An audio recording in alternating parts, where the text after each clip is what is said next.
Assalamu alaikum. Hello students, this is the continuation of the English grammar course. This lecture is about questions in English.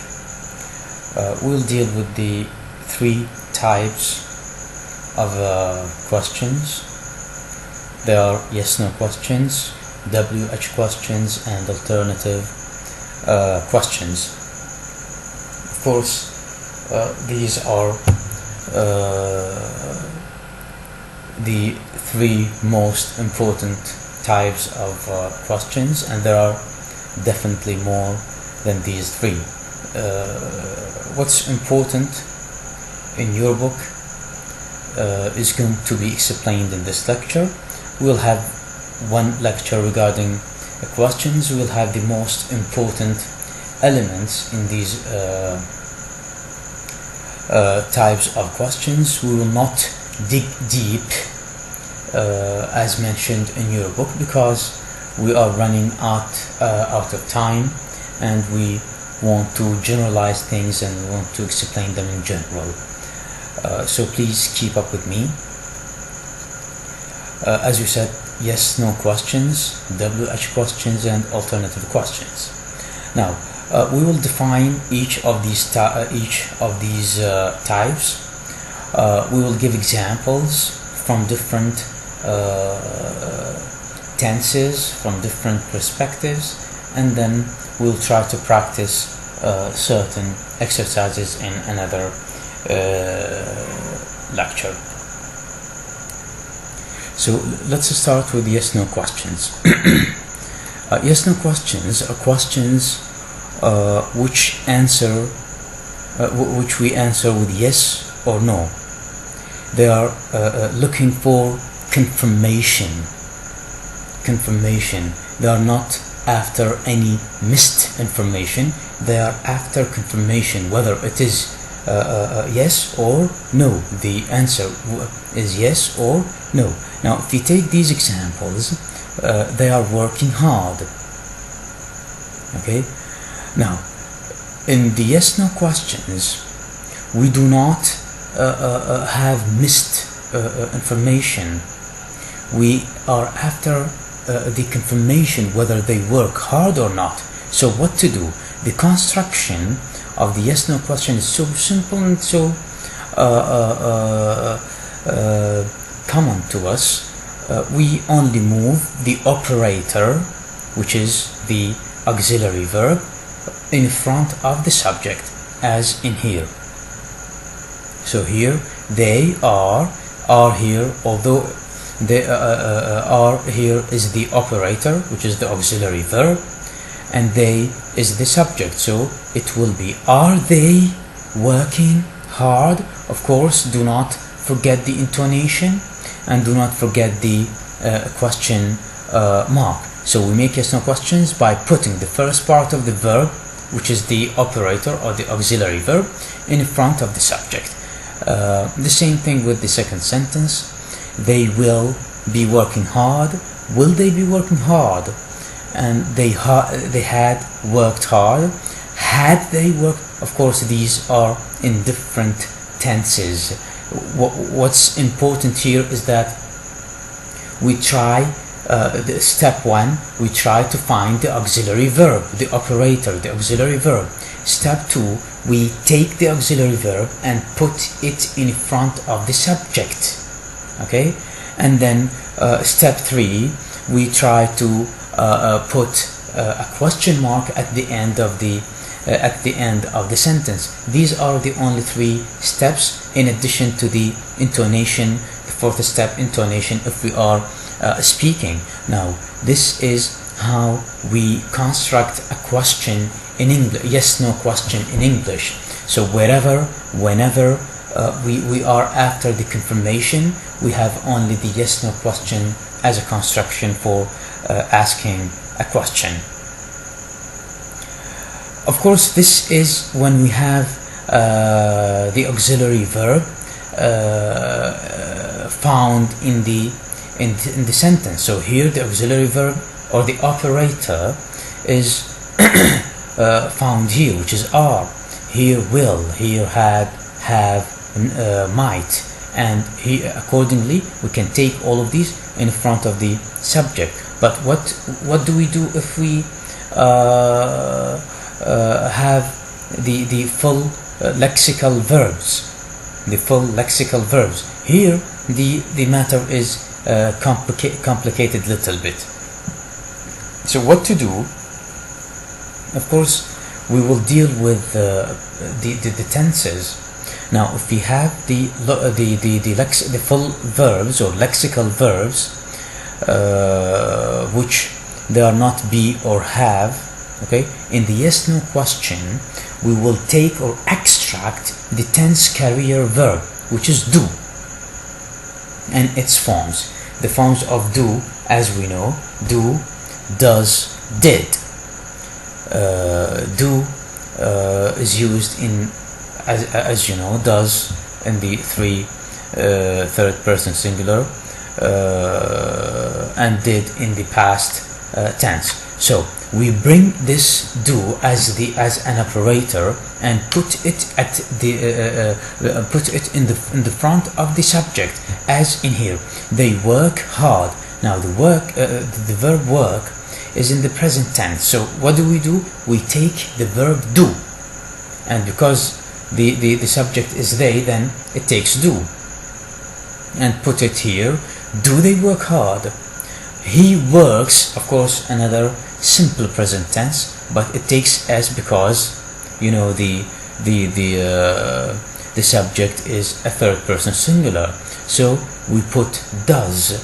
Does he work hard? And here they worked in the past hard, so definitely it will be did. Did they work hard? And this can be applicable to the negative as well. Okay, so this is when we have a yes/no question, but the operator or the auxiliary verb is not explicit. We take which is implicit. We take it out from the tense of the verb. Now here are some forms, okay, of the verbs to be, and how the forms that are in the questions. For example, I am I, he is or he's, is he, she is or she's, is she, and so on and so forth. Now, we make questions and negatives with have in two ways. Of course, this is always an exception. Now, sometimes we say, do you have plenty of time? Does she have enough money? Did they have any useful advice? Here we are following the regular rule, which is have. Here is a full verb, is a lexical verb. It is not an auxiliary verb. However, sometimes, like in these sentences, we treat have as an auxiliary verb, and here we can use the verb have as an auxiliary verb, as an operator. So we bring it in front of the subject. It will be, have you plenty of time? Just like is or, is your, is or, and so on. Has she enough money? Had. So both of these are correct. However, the book, our textbook, adopts this one, which is more formal. This is type 1 of the question, of the question, which is just no question. Sometimes we are after information. Which is the WH question. WH questions, or the information questions.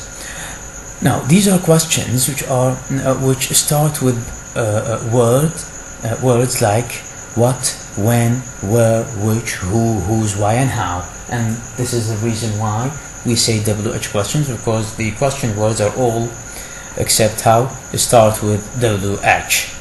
Now, these are called question words. Now, of course, where asks or seeks information about place, why about reason, when about time, who about a person, how about an adverb or a situation or something related to the adverb, what about the subject and inanimate subject or object, which about a choice. Now you can find these examples. For example, they are working in a shop. Now here the missed information in a shop, as it bolded here. Now when asking, again we only put the question word at the beginning of the sentence, and then we front the auxiliary verb,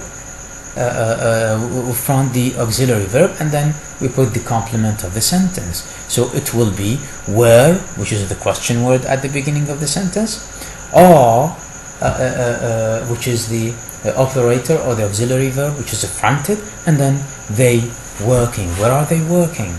The same with why. For example, they have been working hard for their exam. The question is, why have they been working hard for the exam? Or why have they been working hard? Of course, they are. You can answer for their exams. So this is the missed information. And the third one is they arrived at 6, about time. Here we ask about time. Now, when did they arrive? And one important note here is that we have to follow the tense wherever we have the tense. Now here we have arrived, which is the full verb, and this has no explicit auxiliary or operator, so we detect it or extract it from the tense career, which is past, and bring do and turn it into the past to be did. Good. This can be applied with the questions with who, what, and which, the same rules. Okay. Now, questions with the verbs and prepositions. When we have questions with a verb and a preposition, the preposition usually comes at the end of the question. And here we have two situations. One is formal or more formal, one is less formal. Now, if we say, I gave the money to my brother, so the question, which is about the verb and the preposition, is going to be, who did you give the money to? Who did you give the money to? Or she comes from Madrid. Now, where does she come from? And they were waiting for an hour. How long were they waiting for? So this is the usual. Sometimes we can say, which is more formal and old English. Instead of saying, who did you give the money to? We say, to who? So the to comes at the beginning. To who did you give the money? Or here, from where does she come from? And here, for how long, and so on. But the common rule is that the preposition comes at the end of the question or interrogative sentence. The last type, which is alternative question, it is the easiest one. Of course, from its name, alternative, it's about choice. It's about the choice. So, for example, so they begin with an auxiliary verb and have or plus the an alternative. For example, do you like classical or pop music? Classical or pop music. Okay. Have you bought 5 or 6 cakes. Okay, did they stay in London or in Brampton? Okay, so this is the alternative question, which means there is an alternative to the question, not only one question. It is like the yes no question and WH question. However, it has a choice. It is not one direction question. It is 2 or more sometimes directions.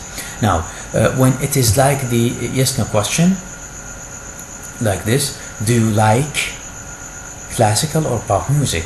You answer for example, I like classical, not pop, or I like pop now. Or sometimes it is like the yes no questions. We say, who came here, Ahmed or Ali? Who came here? We can put it here. We can put it here. Who came here, Ahmed or Ali?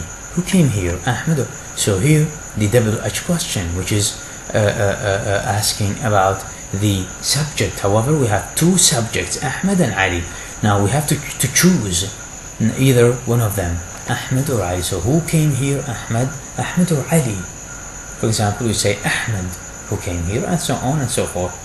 This is a nutshell about questions. I'm quite sure that there are so many details regarding questions. However, we do not take you so far away from the topic. This is the main ideas in the topic.